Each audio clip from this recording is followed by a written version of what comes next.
Do you suffer from debilitating migraines? You know, that throbbing pain in the front or side of your head that's so severe you're unable to work or do anything other than retreat into a dark and quiet room? Have you had them for years and just haven't found a solution?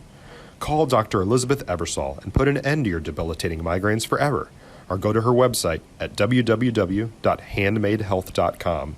That's www.handmadehealth.com.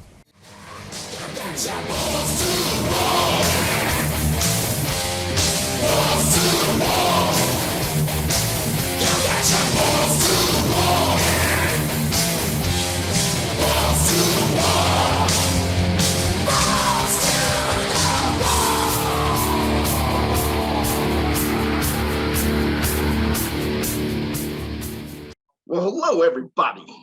Balls to the Wall, episode number 19. Kenny Matthews, your host, with my co-host there, Billy Martin Jr. How the heck are you doing, buddy? Hey, it's been a weird. These football games we're seeing were amazing. The Hall of Fame was weird. We're still in 2020, I think. Yes, we are, aren't we? We do appreciate you guys listening to us. Please subscribe to us on YouTube, Rumble, Anchor, and Spotify now. And also like us on Twitter and Facebook. We appreciate your comments. And we always are open for suggestions from topics or anything of that nature. We're pretty thick-skinned guys over here, so we'll take it. But we, if we're good, yeah. Even say that too. We appreciate that also. Not bad. Well, Billy, I know we're kind of pressed up for time. It's Thursday here in the Metroplex. We're taping here a little later this week. We apologize. Those day jobs seem to get in the way of our fun sometimes. But it's always a pleasure to talk to you, man. Let's talk NFL football. One of the best weekends that we've had here in a long time. I think somebody talked about the 1972 round being kind of reminiscent of that with the immaculate reception and things of that nature. But man, I mean, you kind of feel bad that the Tennessee and Cincinnati game kind of gets put on the back burner a little bit of the other three, and that turned out to be a great game last week, Billy. I mean, where do we start? My gosh. I mean, other than the Cowboys 49er game, every game has been a gem. Every game's had this amazing ending. But I think when you wrap it all up, I think we saw a changing of the guard. I think the pride of East Texas has decided there's a new kid in town, and it's Pat Mahomes, because all the other big quarterbacks dropped out, and not only did he not drop out, what he did was wow. I know it's a game of quarterback. We say it all the time, but the way he stepped up, that was special. It was legendary. It's legendary stuff. I mean, he's already going to be in Canton anyway, so I mean, it's probably right. And I think that's a nice little bullet point that he did last Sunday, for Canton. It's unreal. I mean, do we have us a new Brady Manning type rivalry between Josh Allen and Pat Mahomes now? Right. And it looks like now. But, we have another guy by the name of Joe Burrow that might want to put his name into the equation too. Well, there's that Allen fella. There's a whole bunch of them out there that. And they're in the AFC. And they're all in the AFC. I mean, so, wow. you put in Justin Herbert also into that loop. You're going to have to earn your keep here in the next decade to get to that Super Bowl every year out of the AFC if things just stay kind of status quo right now. It's unbelievable. I mean, I'll start with the Cincinnati game. I mean, I'm going to give props to Joe Burrow. I mean, he was 28 of 37 for 348 yards with 9 sacks. Yes, I did say that right. 9 sacks. That's not including all the hurries and the times that he was hit afterwards. He was knocked down to the ground 9 times for an official stat last week. and still goes on the road and comes out with a win. The one thing I can say about Joe Burrow, he's a pretty cool customer under pressure, that's for sure. No, and even their kicker was a rookie nailing that 52-yarder to win the game. I mean, he was puckered up. Yeah, absolutely. I mean, when was the last time we talked about the Bengals being in a championship game? I mean, I think the last one was the Bengals were in. I'm trying to remember. Was it I can't remember exactly what it was. I think it was in the early aughts, or was it late 1990s? The Boomer Esiason year. Yeah, that's what I'm thinking. The Boomer Esiason is the last time they were in an AFC championship game. I mean, that's unreal. I mean, again, maybe I'm going to simplify it for a little bit here, Billy. It's quarterback play that dictates who wins these playoff games. Their quarterback was much better than the Tennessee quarterback, plain and simple. I mean, it's, if you wanted to have a tough throw to be made, Burrow made it. Tannehill couldn't make it. It was phenomenal to watch them, the number one seeds, go down, and, the week off. We talked about how important it is to have that week off, to get rested. And it seemed like both of them were kind of trying to get back into that groove again, even in Green Bay, it's we can move to the Green Bay game because I know we're kind of short on time here a little bit. My simple statement would be here: Aaron Rodgers put up 10 points at home. You're not going to win football games in the playoffs that way. Just can't. You just can't. I'm also. I mean, I know having a bye makes you heal, allows you to heal and get rested and all that good stuff, but I think it also gets guys out of their rhythm, and I just as soon keep playing. I see it happen in baseball every year where this wild card team that should be running on fumes and has nothing left, right, keeps winning. And maybe that bye is not such a good idea. Well, the 49ers have played basically 3 straight playoff games now. They had the win at the Rams to get into the playoffs. They win at Dallas. Yep. Now they win at Green Bay. I mean, that's 3 straight road wins for the 49ers. Can they make it a 4th? We'll get to those predictions in a minute. But, there's something about being battle tested and having to, lay it all on the line. And like you said, Green Bay's kind of sitting around saying, hey, let's get rested. Let's get, I know the elements were a little difficult to deal with the snow and everything last week. Don't get me wrong. And I know it was cold. But Aaron Rodgers has been playing in that since he's got into the league. He just looked. I've heard him in several interviews talk about how much of a home field advantage that is for him and the Packers. So that's no excuse, obviously. Well, that now his playoff record, he's what, 11-10 now in the playoffs. That's pretty just okay. I mean, but it's a Hall of Fame quarterback. You expect a little bit more than that with a Hall of Fame quarterback.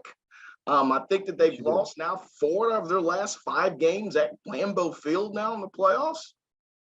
How much of an advantage is that? I mean, not today.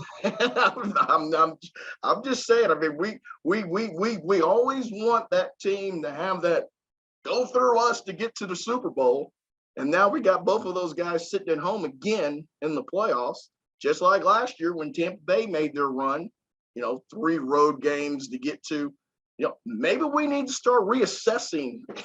What that really is. If that's truly this holy grail of home, having the home field advantage all the way through.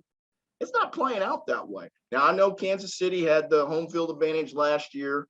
They got to the Super Bowl. I understand that. But it's not, the end all anymore, I think. And maybe it's just because I heard something on the radio the other day, Billy, maybe you agree with me. They're making things so much easier for the road team to travel, being in these big, aircrafts, sitting in first class, doing all the, the massages and doing all the body stuff in the planes and all that. getting into these 5-star hotels and staying, maybe it's not that big of a deal anymore. I think that's part of it. I think they all get used to the travel. You're a vagabond. When you're a professional athlete, you've got to be able to pack up and move, and you're used to that. Baseball players are definitely used to it, but it's the bye that makes me scratch my head. Right. And I thought it was interesting this year with the Cowboys. Their last game was basically a meaningless football game, but Zeke and Dak stayed in and played the bulk of that game. Yep. And Zeke flat out said, I made this mistake the last time and took the rest and came out flat in our first postseason game. And there's something to be said for that. It really is. He's played it both ways. They still came out flat both times. Yeah. Well, we'll find a new excuse for this one down the road. Well, I know we say this word parity, and I know a lot of people may not like to hear that, but I do think that the landscape has evened out with this day and age and the salary cap. And it really comes down to one simple thing for me. And I know it's my theme today. It's quarterback play. Period. It's quarterback play. Quarterback plays well, you're going to win. Now, I know Josh Allen went up against a pretty good quarterback this past week, and he played extremely well, and he was 13 seconds away from advancing. So, I mean, it's not a guarantee if your quarterback plays well that you're going to win. You're going to have an occasional stop on defense, for that to happen. But, yeah, let's go to that. I mean, we had the anticipation this time last week about that Bills-Kansas City game. We both talked about how we were really looking forward to it. And this is one time where they didn't get enough publicity before then because it over-delivered on excitement this past Sunday. Oh, my God. I mean, yeah.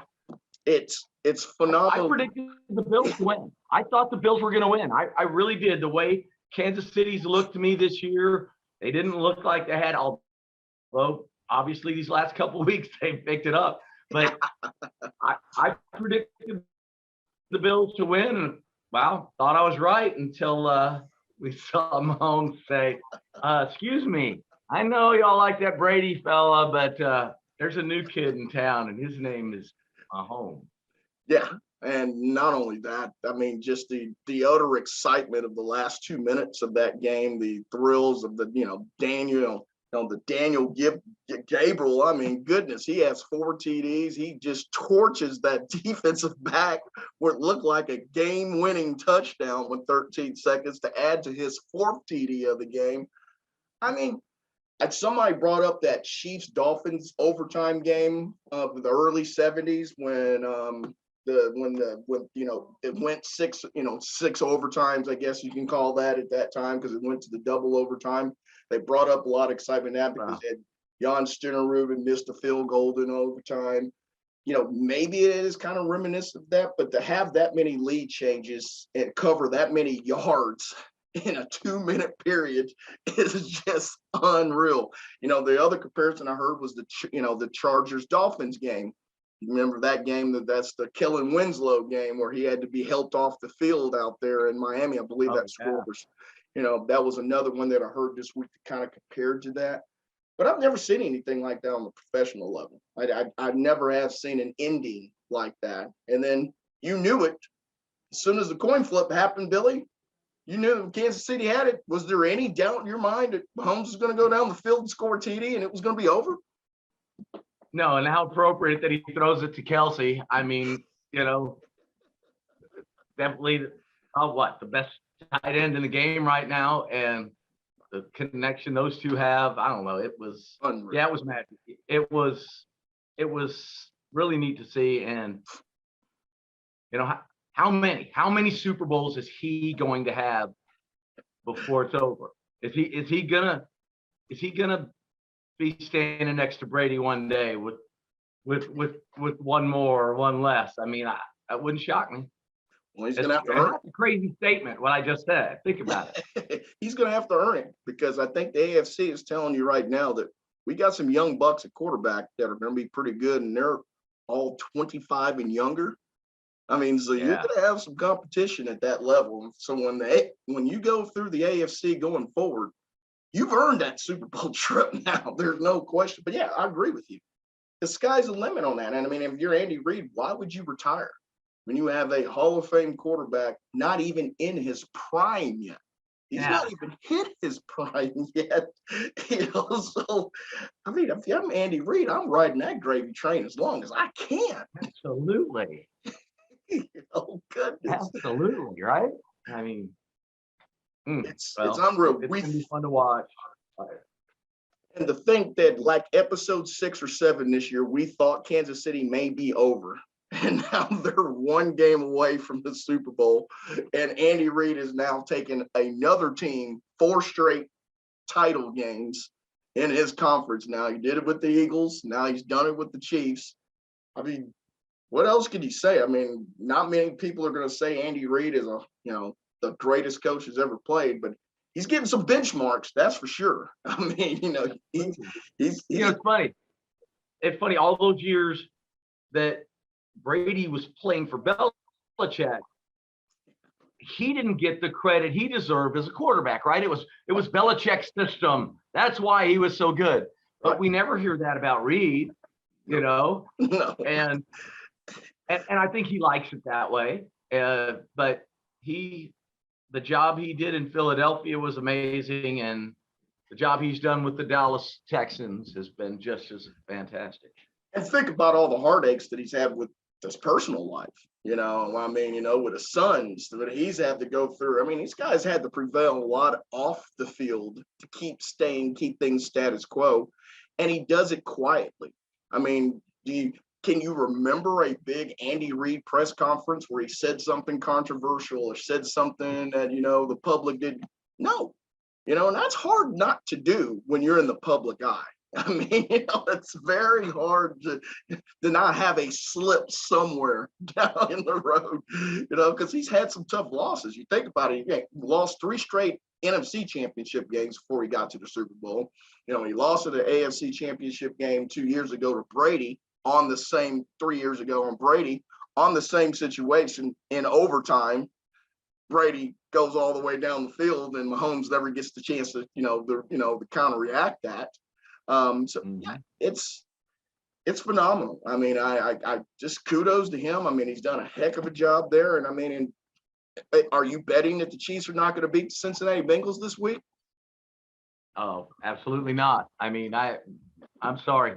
Mahomes guaranteed it to me when I saw what he did. That was just like, okay, I know he's winning the Super Bowl now, so it's. And I will have to say this: major props to Matthew Stafford going into Tampa Bay and beating the GOAT. I mean, there was so much pressure on this guy for this season. McVay making the trade, giving up, mortgaging the future for this guy. He never won a playoff game. Now he's won 2. Now they've got a chance to host an NFC championship game in that new beautiful stadium out there. But your nemesis is coming in town, and that's the Niners. The Niners have beaten you 6 straight. They just beat you January 9th to get into the playoffs. The Rams could have put this bad boy to rest by beating them January 9th, and they couldn't do it then. Is there any chance that Jimmy G can pull another upset again on the road? Be 4th straight road game, Billy? I mean, I continue to bet against the guy, and he continues to stick it right up where the sun doesn't shine, and it's and there's something to be said when you have a team's number. Yes. I mean, we've said that many times. Number. I mean, so you know what? We're gonna see if Stafford really is the guy they went and thought they were getting, because you and I questioned that one too. You're really gonna bail on this kid that you went there with, a Cali kid, but thanks. That's gonna be that game. I think is gonna be the most interesting think so. Because the Niners have had their number, and it's going to be that. I can't even. I mean, my gut tells me, everything tells me you got to pick LA, but I've been saying that for a few weeks in a row, and you know. It kind of reminds me when you're in Vegas and you bet the favorite, and then about halfway through the first quarter, you're going, why did I do this? You know, because the dog is there, got the lead the whole time. You're like, the numbers tell you Niners. It tells you Niners all the way through. But somehow, some way, we think we can outthink ourselves sometime, and you lay the wood and regret it. Sure. They're giving points to Alabama. We got to take it. Come on. Well, I will say this, man. They may have the best player in football, and that Debo. I mean, that guy's a tremendous, tremendous weapon right now for the 49ers. We do know the 49ers are going to run the football. And you would think about it, they're not really a sweep team. They kind of run up the middle. And the Rams, supposedly, that's their strength with having Darnold and Sue in the middle. I mean, you would think that would play right into the hands of the Rams defense, but it seems like the Niners have an answer every time. They sure do. And yep. I mean, got to be Chiefs Rams. I'm going to say it. It's going to be, which means for sure it's going to be San Francisco and the Rams. I mean, San Francisco and the Chiefs. But and I will say this though. Would that have been the biggest collapse or gag job you would have seen by the Rams, up 27-3, and you're now looking up and that game is tied? I mean, you had 2 fumbles by your running back. You had the missed field goal in that game for the Rams. You had the cup fumble. I mean, they tried their best to gift wrap that thing for Tom Brady. And I'm going, Brady doesn't need gift wraps. He can do these things on his own. Oh, man, that was great. Well, listen, I know we're kind of cutting a short path, but we want to get to Baseball Hall of Fame talk that came out yesterday, about 6:00 yesterday. And boy, Billy, we saw the numbers over the weekend where a couple of guys of the steroid era looked like they were hanging on by a thread to get into there, but they did not.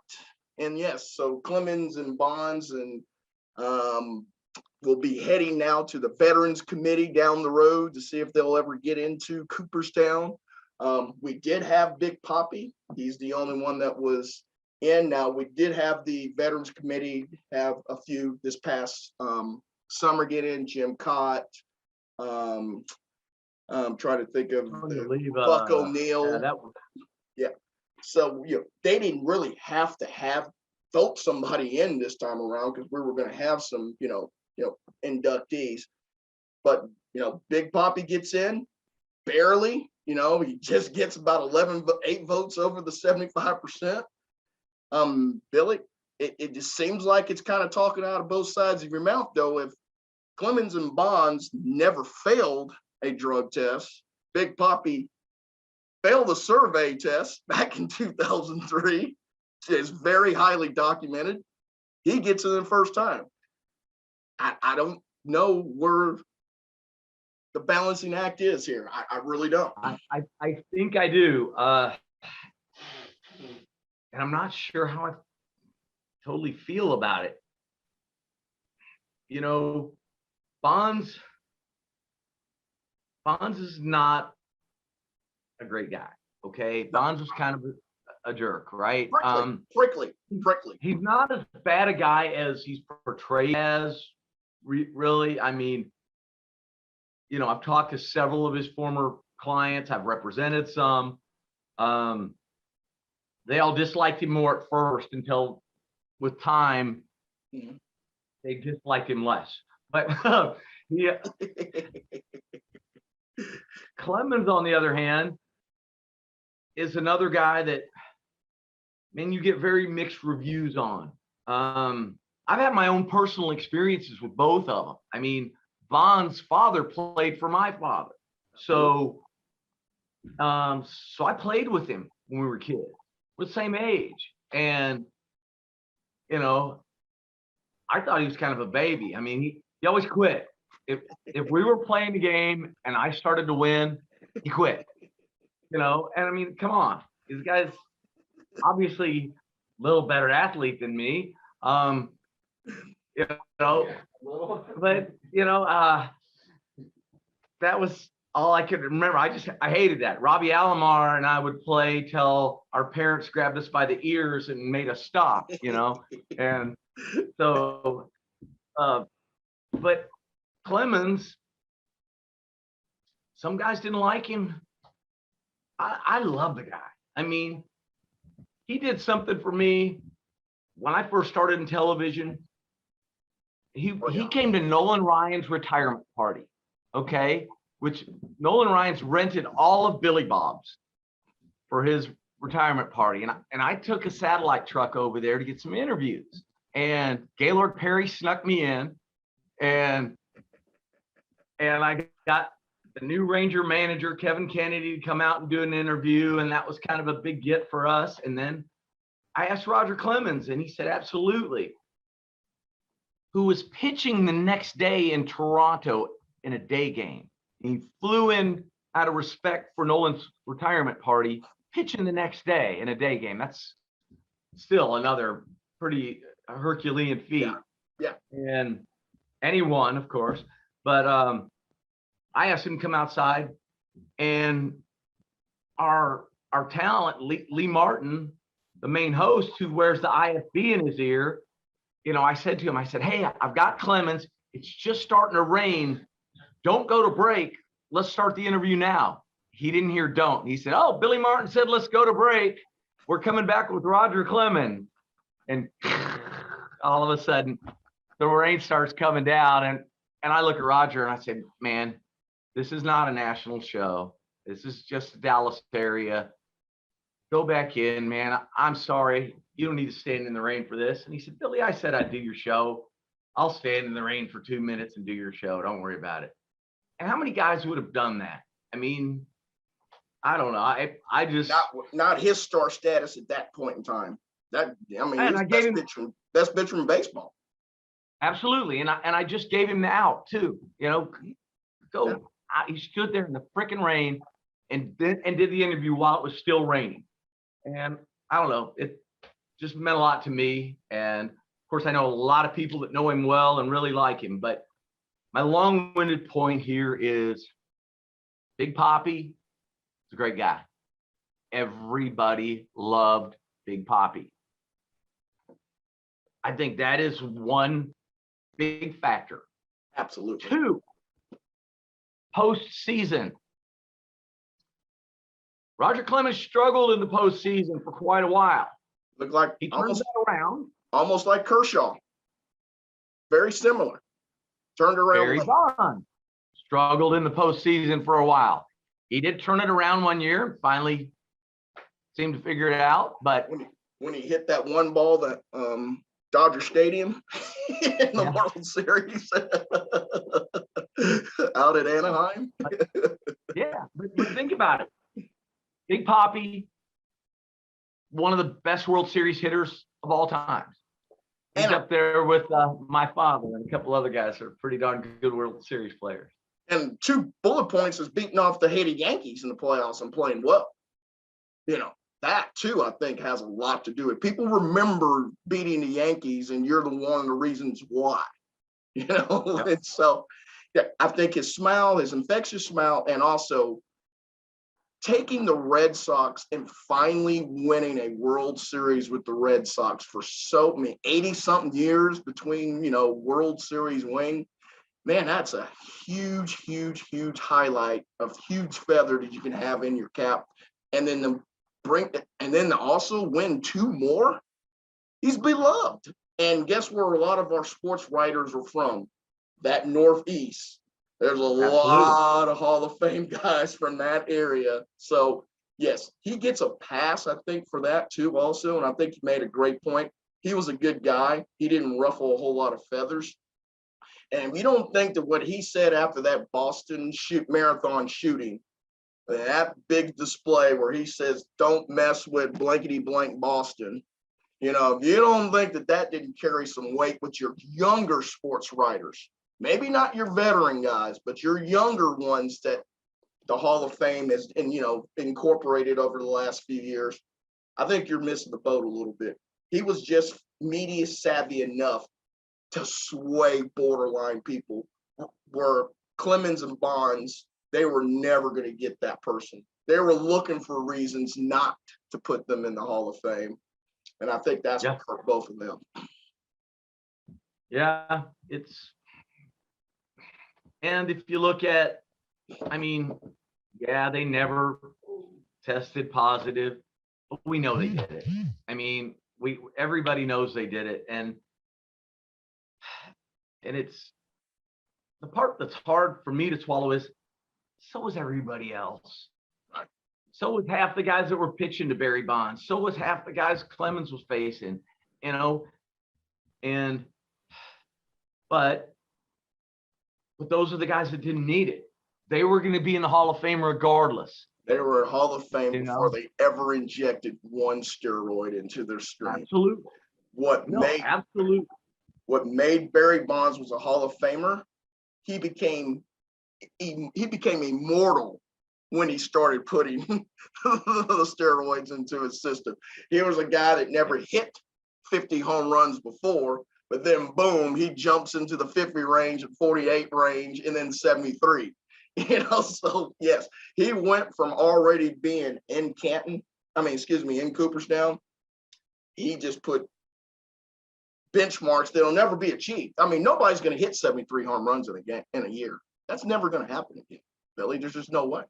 I mean, I don't know. I'm not going to say that on that, because if I think if Babe Ruth were alive today, he'd hit 100.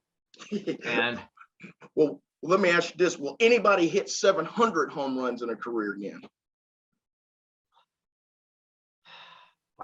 Wow. Yeah, maybe, because look, that's all they're trying to do now. Sure. I mean, the game's changed now. You've got so many Joey Gallos that are a walk, a strikeout, or a home run every at bat, and that's it. And I think we're going to see more of those guys. The Indians have one kid named Bobby Bradley who's looks like the same mold with big power, and these guys are not getting cheated. They don't have two strike approaches. They're not going to hit against the ship. They're going to come out of their damn shoes and swing hard every time. And so that wouldn't shock me. Will we ever see someone hit 400 again? No, I don't think so. I don't think we're going to see people steal 100 bases again, or, you know, so many of the things that I miss about the game that I hope one day we will. 300 game winners. I think those are out too. Look at a guy like Joe Nathan, who's now not going to be on the ballot next year. Right. For 10 years, he had the best save percentage in baseball. He's right at 400 saves. He's 390 something, and he's coming off the ballot. Yep. And I know he didn't cheat, because he's a former client, and you know, and we used to joke about it. And you know, he took pride in not ever even being tempted to do that. And had he, I guarantee he'd have 400 saves, because he'd have pitched another 5 years had he been juicing. And I'm betting he's moving on to the next round right now. And so, I don't know. The steroids thing, at the end of the day, they're still great players. Roger Clemens, one of the greatest pitchers we've ever seen. Yes. Barry Bonds, one of the greatest hitters we've ever seen. And they'll always be remembered for that. They cost themselves the Hall, at least for now, by choosing to cheat, you know. But, it still doesn't take away how great they were. No, and I put him in the same room as Pete Rose. We know he's a Hall of Famer. He's just not there. I mean, Right. that's all. That's all to it. There's no speech for those three guys. But we know they're Hall of Famers. And I know we got to run. I know it's 5:20 for you, buddy. So I want to get you out of here. But I do want to say this. We're going to start doing a thumbs up and a thumbs down here on on our deals here on the podcast for the week. And I do have a thumbs down, and it's Hall of Fame related, and I'll make it real quick. Kurt Schilling, just shut up next time. You would actually be with Big Papi right now being talked about. You would be in the Hall of Fame. You just couldn't keep your pie hole shut up and to go out and tell the voters not to vote for you. Mystified. Yeah, I'm right there with you, and he's a perfect example of why you and I don't talk politics on Balls to the Wall. Yes, because absolutely. This isn't the place for it. Sports should be our escape from that crap. And why he was doing that, I don't care what side you're on, but especially if you're conservative, the sports writers all work for newspapers. So I'm going to guess they're all pretty liberal. So what the hell were you thinking? I mean, right? It's not like he was a catcher and he was balls off the head all the time. Like, come on, Kurt.